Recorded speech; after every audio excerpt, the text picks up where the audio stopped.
Dear students, class 8 के English book में एक स्टोरी है।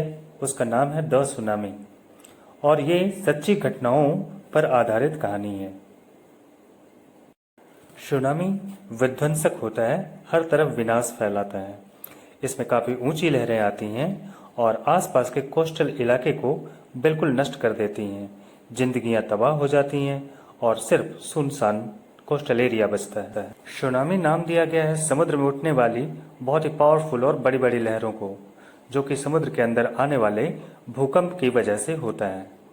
26 दिसंबर 2004 में एक ऐसे ही सुनामी ने थाईलैंड और इंडिया के कुछ हिस्सों को, जैसे कि अंडमान निकोबार आइलैंड्स, तमिलनाडु के कोस्टल एरिया, समुद्र के किनारे के एरिया, इन सभी को अपने चपेट में ले लिया था। यहाँ कुछ स्टोरीज हैं बहादुरी के और लोगों की जान बचाने के। साथ ही साथ एक और भी सवाल है। वो सवाल ये है कि क्या एनिमल सुनामी के आने को पहले से पहचान लेते हैं? इस कहानी को तो पढ़कर पता चलता है कि शायद वे पहले से इसका अंदाजा लगा लेते हैं। ये कुछ कहानियां हैं जो कि अंडमान और निकोबार द्वीप समूह से जुड़ी हुई हैं, उसके विभिन्न हिस्सों से। इग्नेशियस एक मैनेजर था कोऑपरेटिव सोसाइटी में, कैचल नाम की जगह पे। उसकी पत्नी 6 बजे सुबह जाग गई क्योंकि उसने भूकंप महसूस किया था। इग्नेशियस ने सावधानीपूर्वक टेलीविजन को उठाया और टेबल से नीचे जमीन पर रख दिया, जिसमें कि वह नीचे न गिर पड़े और टूट नहीं जाए। फिर पूरा परिवार बाहर की ओर निकले, घर से बाहर भागे। जब ट्रेमर रुका, धरती का हिलना रुका, तो उन लोगों ने देखा समुद्र तेजी से बढ़ रहा है, उसमें ऊंची लहरें आ रही हैं। केओस यानी अफरा तफरी और कंफ्यूजन की स्थिति में दोनों बच्चे ने अपने मदर के फादर का, दैट मीन्स ग्रैंड फादर का, and mother's brother, that means अपने मामा का हाथ पकड़ा और तेजी से विपरीत दिशा में भाग गए। उन लोगों को फिर नहीं देखा गया। उसकी वाइफ भी बाहर ले जाई गई। सिर्फ वो 3 बच्चे जो कि इग्नेशियस के साथ थे, इग्नेशियस के साथ भागे थे, किसी तरह वह उन्हें ही बचा सका। कितनी भयानक कहानी थी सुनामी की। सारे लोग डूब गए थे, सिर्फ 3 बच्चे और इग्नेशियस। इस कहानी में संजीव एक पुलिसमैन था जो कि कैचल आइलैंड, निकोबार, जो कि निकोबार ग्रुप ऑफ आइलैंड का एक हिस्सा था, वहां काम करता था। उसने किसी तरह से अपने आप को बचाया, अपनी वाइफ को भी बचाया और अपनी छोटी सी बच्ची को भी उन लहरों से बचा पाया। लेकिन तभी उसने चीखने की आवाज़ सुनी। उसके गेस्ट हाउस का कुक जॉन की वाइफ डूब रही थी। संजीव ने उसे बचाने के लिए पानी में छलांग लगा दी, जिसमें कि वह उसे बचा सके, लेकिन वह भी उसके साथ बह गया। 13 ईयर की मेघना भी अपने माता पिता और ऐसे ही 77 और भी दूसरे लोगों के साथ बाहर ले जाई गई। उसने 2 दिन समुद्र में तैरते हुए बिताए। Holding on. समुद्र में वह एक लकड़ी के दरवाजे की मदद से तैरती रही। 11 बार उसने रिलीफ हेलीकॉप्टर को देखा ऊपर उड़ते हुए, लेकिन उन लोगों ने उसे एक बार भी नहीं देखा। आखिरकार लहरें उसे किनारे पर ले आईं। फिर उसे नींद की अवस्था में समुद्र के किनारे चलते हुए देखा गया। वो नींद में चल रही थी। अगली स्टोरी है अलमा जावेद नाम के 10 साल की एक लड़की का। वो स्टूडेंट थी कार्मेल कॉन्वेंट में, पोर्ट ब्लेयर आइलैंड पे, जहां उसके फादर का पेट्रोल पंप था। उसकी मदर रोहिला का घर नॉन कॉवरी आइलैंड में था और ये पूरा परिवार वहीं गए हुए थे नॉन कॉवरी आइलैंड पे क्रिसमस सेलिब्रेट करने। जब ट्रेमर ने स्ट्राइक किया, सुबह सुबह जब धरती ने कांपना शुरू किया, उस समय पूरा परिवार अभी सोया ही था। सुबह सो ही रहे थे सारे लोग। अल्मा के फादर ने समुद्र के पानी को तेजी से पीछे हटते हुए देखा। वो समझ गए कि ये वाटर फिर से दोगुनी रफ्तार से वापस आएगी, ज्यादा ताकत के साथ। उन्होंने सबको सोते से जगाया और फिर पूरी ताकत से सबको लेकर सुरक्षित स्थान की ओर दौड़ने लगे। तभी अचानक उनके ग्रैंडफादर को सिर पे, जब वे लोग अपनी जान बचाने के लिए दौड़ रहे थे, अचानक अल्माज के ग्रैंडफादर के सिर पे पीछे से कुछ चोट लगी। सिर पर चोट लगने से उसके ग्रैंडफादर नीचे गिर पड़े।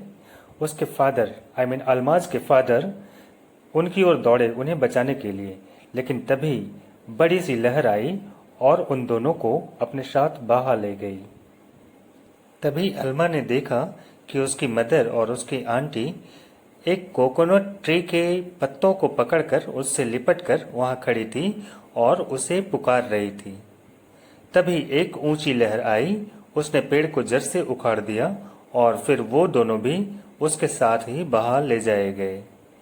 अल्मास ने एक तैरते हुए लकड़ी के टुकड़े को देखा और वो उस पर चढ़ गई और उसके बाद वह बेहोश हो गई। जब उसकी नींद खुली तो उसने खुद को एक हॉस्पिटल में पड़े हुए पाया। एक हॉस्पिटल में, वो हॉस्पिटल जो कि कैमारोटा नाम के स्थान पे था। वहां से उसे वापस पोर्ट ब्लेयर लाया गया। वह छोटी सी लड़की अभी भी उस घटना के बारे में किसी से कोई बात नहीं करना चाहती। वो अभी भी पागलपन की स्थिति में है और बेहद डरी हुई है। अब स्टार्ट होता है कॉम्प्रिहेंशन चेक। यहाँ कुछ क्वेश्चंस हैं, आपको बताना है ये ट्रू या फॉल्स हैं। इग्नेशियस ने अपनी वाइफ, अपने 2 बच्चे, अपने फादर इन लॉ, अपने ब्रदर इन लॉ को उस सुनामी में खो दिया था। नंबर 2, क्वेश्चन नंबर 2 है, संजीव उस सुनामी के बाद सुरक्षित स्थान पर पहुंच गया था। क्वेश्चन नंबर 3 है, मेघना की जान रिलीफ हेलीकॉप्टर ने बचा ली थी। आपने ये डिसाइड करना है इस स्टोरी के आधार पे ये सही है या गलत है। नंबर 4, आल्मा के फादर पहले ही ये समझ गए थे कि सुनामी जल्दी ही उस आइलैंड को हिट करने वाला है। नंबर 5, आल्मा की मदर और आंटी दोनों उस पेड़ के साथ, जिसे कि पकड़ के वे लोग खड़े थे, उसके साथ बहा ले जाए गए। क्लास 8 इंग्लिश के बुक की स्टोरी नंबर 2, द सुनामी। ये भी एक लॉन्ग स्टोरी है और इस बुक में यह 3 पार्ट में डिवाइडेड है।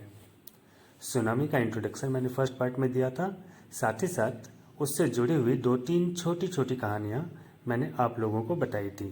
अगली कहानी सेकंड पार्ट में। स्टोरी के सेकंड पार्ट में हम लोग पढ़ेंगे टिली स्मिथ नाम के एक 10 ईयर ओल्ड ब्रिटिश गर्ल के बारे में, जिसने कि अपनी बहादुरी और अपनी विजडम से कई लोगों की जान बचाई। ये उसकी तस्वीर है आप लोगों के सामने, आप उसे देख पा रहे हैं। इस सुनामी ने थाईलैंड में जब फुकेट बीच को हिट किया, एक बीच है फुकेट नाम है उसका थाईलैंड में, तो इस स्टोरी में वही है फुकेट बीच जो कि थाईलैंड में है। वहाँ जब सुनामी ने हिट किया तो वहाँ टिली स्मिथ नाम की एक ब्रिटिश स्कूल गर्ल ने कई सारे लोगों की जान बचाने में सफलता पाई। वह कई लोगों की जान बचा सके। हालांकि उसे इस काम के लिए कई सारे अवार्ड मिले हैं, फिर भी उसके पेरेंट्स ने टीवी पर उसके इंटरव्यू और हीरोइन के रूप में प्रचारित किए जाने पर प्रतिबंध लगा दिया, रोक लगा दिया। आप ऐसा सोच सकते हैं कि उसके फादर ने यह फैसला क्यों लिया। अब हम लोग थाईलैंड की उस स्टोरी को पढ़ेंगे।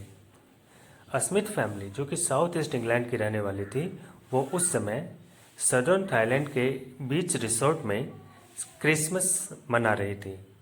टिली स्मिथ 10 साल की एक स्कूल गर्ल थी और उसकी सिस्टर 7 ईयर की थी। उनके पेरेंट्स का नाम था पेनी एंड कॉलिन स्मिथ। यह 26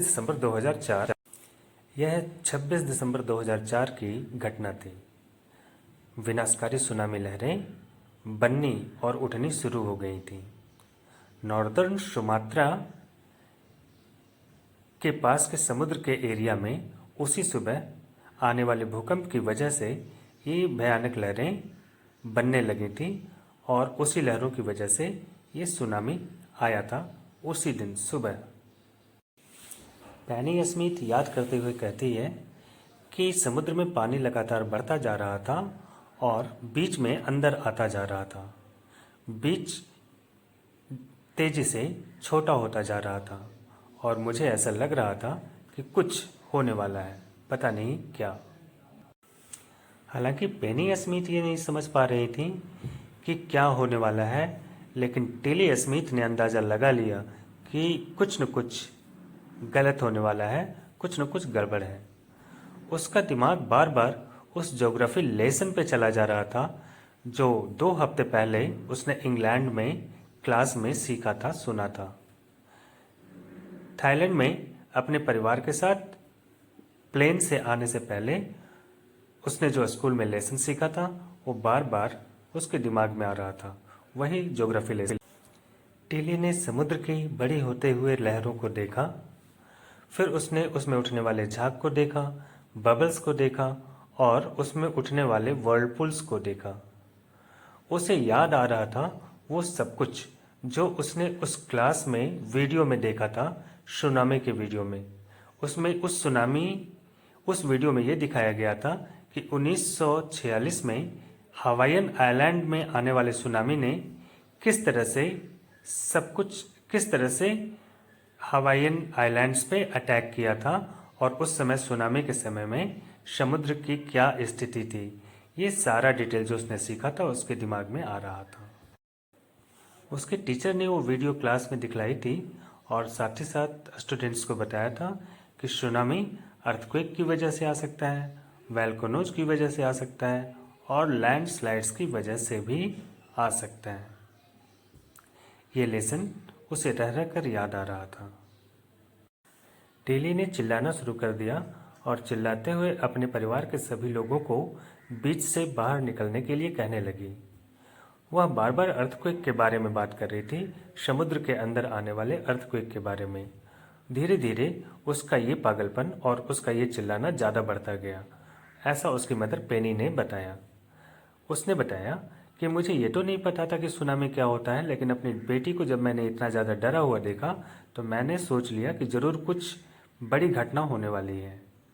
टिली के पेरेंट्स ने टिली और उसके सिस्टर को साथ लिया और बीच से बाहर चले आए। उन्हें लेकर होटल में एक स्विमिंग पूल में गए। इनके साथ साथ उस बीच पे मौजूद बहुत सारे टूरिस्ट भी इनके पीछे पीछे चल पड़े। बीच को उन लोगों ने छोड़ दिया और तभी ऐसा लगा जैसे पूरा समुद्र निकलकर किनारे से आ टकराया और उनके पीछे दौड़ने लगा। आई वॉज स्क्रीमिंग, टिली कहती, मैं चिल्ला रही थी, रन रन, सारे लोग भागो। पूरे परिवार ने जाकर होटल के 3rd फ्लोर में शरण लिया, वहां जाकर अपनी जान बचाई। होटल की वह बिल्डिंग सुनामी के 3 बड़ी लहरों के प्रलयकारी झटके को झेल गया, सहन कर गया। अगर वे लोग वहां उस समय बीच पे रहते तो वे लोग कभी भी जीवित नहीं रहते। स्मिथ बाद में कई सारे दूसरे टूरिस्ट के साथ मिलने का मौका मिला जिन्होंने कि अपनी पूरी फैमिली उस प्रलयंकारी लहरों की वजह से खो दिया था। थैंक्स टू टिली और उसका ज्योग्राफी लेसन, जिसकी वजह से टिली को इसका पहले से पता चल गया था और उन लोगों की जान बच गई थी। टिली जब वापस वहाँ से अपने स्कूल गई इंग्लैंड तो वहाँ अपने क्लासमेट से उन सारे भयंकर घटनाओं का जिक्र किया, कहानियाँ सुनाई। कॉम्प्रहेंशन चेक में कुछ क्वेश्चंस हैं। इस स्टोरी के बेसिस पे आप उन सारे क्वेश्चंस का आंसर लिखने की कोशिश करेंगे। जैसा कि मैंने आप लोगों को इस स्टोरी के शुरुआत में बताया था, द सुनामी एक लंबी कहानी है और इसे 3 पार्ट में कंप्लीट किया गया है। सेकंड पार्ट के लास्ट में कुछ कॉम्प्रिहेंशन क्वेश्चन थे। उसका क्वेश्चन नंबर 5 और 6 ये आप लोग अभी सामने स्क्रीन पे देख रहे हैं, इन्हें भी करने की कोशिश कीजिएगा। इस तस्वीर में एक लड़के की तस्वीर है। यह सुनामी के बाद की घटना के बाद लिया गया है। इस स्टोरी को देख के आपने इमेजिन करना है कि सुनामी के बाद कैसी स्थितियाँ होती हैं। सब कुछ टूटा फूटा हुआ होता है, कोई भी बहुत कम इंसान जिंदा रहते हैं, जो बच जाते हैं वो दुखी रहते हैं। इंस्ट्रक्शन दिए गए हैं, आपको इस पिक्चर को ध्यान से देखना है। इसमें एक लड़का है और उसका डॉग है। आपने इमेजिनेशन करना है और उसे डिस्क्राइब करना है। जो कुछ भी आप इस तस्वीर में देख रहे हैं आप वर्ड्स में या फ्रेजेस में डिस्क्राइब कर सकते हैं। टीचर या कोई स्टूडेंट ऐसा कर सकता है ब्लैक बोर्ड पे। थर्ड पार्ट में एनिमल रिएक्शन को डिस्क्राइब किया गया है। इसमें लिखा है कि जब जायंट वेव्स ने इंडिया और श्रीलंका के कोस्टल एरिया को हिट किया उसके पहले ही वाइल्ड और डोमेस्टिक एनिमल्स को ऐसा लगता था जैसे एहसास हो गया था कि क्या होने वाला है। वे अपनी सेफ्टी के लिए भाग रहे थे। उन लोगों ने जो आंखों से देखा है उनकी कहानियों के अनुसार एलिफेंट्स तेज आवाज में चीख रहे थे और ऊंची जमीन की ओर भाग रहे थे। उस दिन कुत्ते, घरों के पालतू कुत्ते घरों से बाहर निकलने से रिफ्यूज कर रहे थे। फ्लेमिंगो अपने लो लाइंग ब्रीडिंग एरिया को छोड़ छोड़कर भाग रहे थे और जू एनिमल्स अपने अपने दड़बे में अपने अपने रहने वाले जगह में घुस गए थे और वहाँ से किसी भी कीमत पर बाहर निकलने के लिए तैयार नहीं थे। बहुत सारे लोगों को ऐसा मानना है कि एनिमल्स के पास सिक्स सेंस होता है और अपने उस सिक्स सेंस के माध्यम से उन्हें पता होता है कि अर्थक्वेक आने वाला है, धरती हिलने वाली है। कुछ एक्सपर्ट का तो ये भी मानना है कि एनिमल्स के पास बहुत ही एक्यूट हियरिंग कैपेसिटी होती है। वो सूक्ष्म से सूक्ष्म वाइब्रेशन को भी या आवाज़ को भी पहले से सुन लेते हैं और उसी के आधार पर वो वाइब्रेशन को महसूस कर लेते हैं। वे तो यह भी सेंस कर सकते हैं कि कोई डिसास्टर आने वाला है और वो भी आदमियों को इस बात का एहसास हो उसके काफ़ी पहले ही सेंस कर लेते हैं।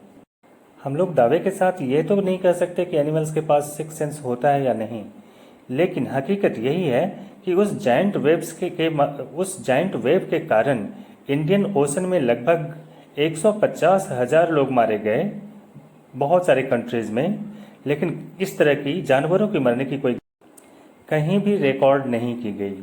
दर्जनों देशों में 150,000 लोग मारे गए, लेकिन बहुत सारे जानवरों के मरने की कोई घटना कहीं भी रिपोर्ट के अनुसार नहीं देखी गई, कोई रिपोर्टिंग नहीं है।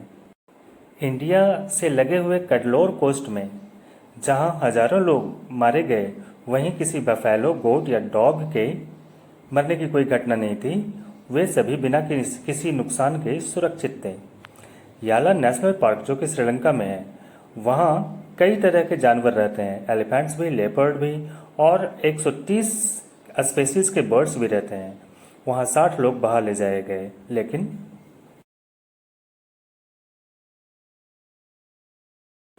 किसी जानवर का मृत शरीर वहाँ नहीं मिला।